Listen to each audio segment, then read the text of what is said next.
ಏನಾಯ್ತು? ನಿಮ್ಮ ಗಂಡಗೆ ಆಕ್ಸಿಡೆಂಟ್ ಆಗಿದೆ. ಯಾವ ಆಸ್ಪತ್ರೆ? ಇಲ್ಲೇ ಒಂದು ಆಸ್ಪತ್ರೆ ಇದೆ, ಅಲ್ಲಿ ಹೋಗಿ. ಅಯ್ಯೋ, ನನ್ನ ಗಂಡಗೆ ಏನಾಗಿದೆ? ನನ್ನ ಗಂಡಗೆ ಏನಾಗಿದೆ?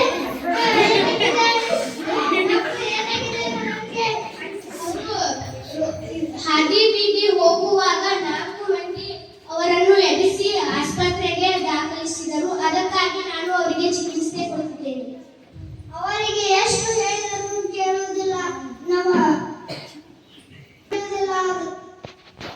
ಅವರು ಕುಡಿಯೋದೇ ಬಿಡುವುದಿಲ್ಲ. ಎಷ್ಟು ಹೇಳಿದ್ರು ಬರೀ ನನ್ನ ಮಕ್ಕಳನ್ನ ಎಲ್ಲರೂ ಬಡಿತಾರೆ. ಅದಕ್ಕೆ ಒಂದು ತುತ್ತು ತಿನ್ನಲು ಅನ್ನನೂ ಇಲ್ಲ. ಇದಕ್ಕೆ ಏನಾದ್ರು ಪರಿಹಾರ ಮಾಡಿ. ಈಗ ನಾನು ಹೇಳುತ್ತೇನೆ, ವ್ಯಸನ ಮುಕ್ತ ಕೇಂದ್ರಕ್ಕೆ ಹೋಗ್ರಿ. ಅಲ್ರಿ 1 ತಿಂಗಳು ಇಟ್ಕೋತಾರಿ.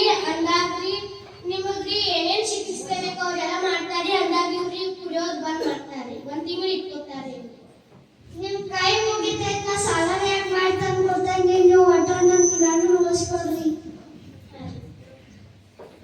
ಏನ್ ಮಾಡತ್ತೀನೋ?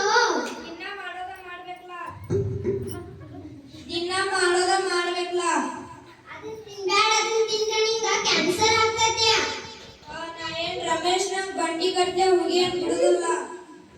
ಅದ್ರಾಗ ಒಂದಲ್ಲ ಎರಡಲ್ಲ 100 ವಿಷ ಹಾಕಿರ್ತಾರ. ಅದನ್ನ ತಿಂದ್ರೆ ನಿಂಗ ಗಂಟ್ಲಿಗೆ ಬಾಯಿಗೆ ಕ್ಯಾನ್ಸರ್ ಆಗ್ತೈತೆ ನೋಡ. ಹಾ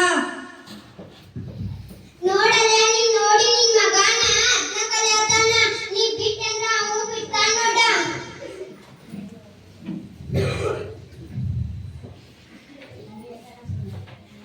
ಇಂದಿನಿಂದ ನಾನು ನನ್ನ ಮಗನ ಸಲುವಾಗಿ ಸಿಗರೇಟು ತಂಬಾಕು ಬಿಡುತ್ತೇನೆ. ಇನ್ನು ನಿನ್ನ ಇಡು ತಪ್ಪು ಹೆಜ್ಜೆ ನಿಮ್ಮ ಮಕ್ಕಳನ್ನು ದಾರಿ ತಪ್ಪಿಸುತ್ತೆ. ನೀವು ಸರಿ ದಾರಿಯಲ್ಲಿ ನಡೆದರೆ ಅದು ನಿಮ್ಮ ಮಕ್ಕಳನ್ನು ದಾರಿ ದೀಪವಾಗುತ್ತದೆ. ಧನ್ಯವಾದ.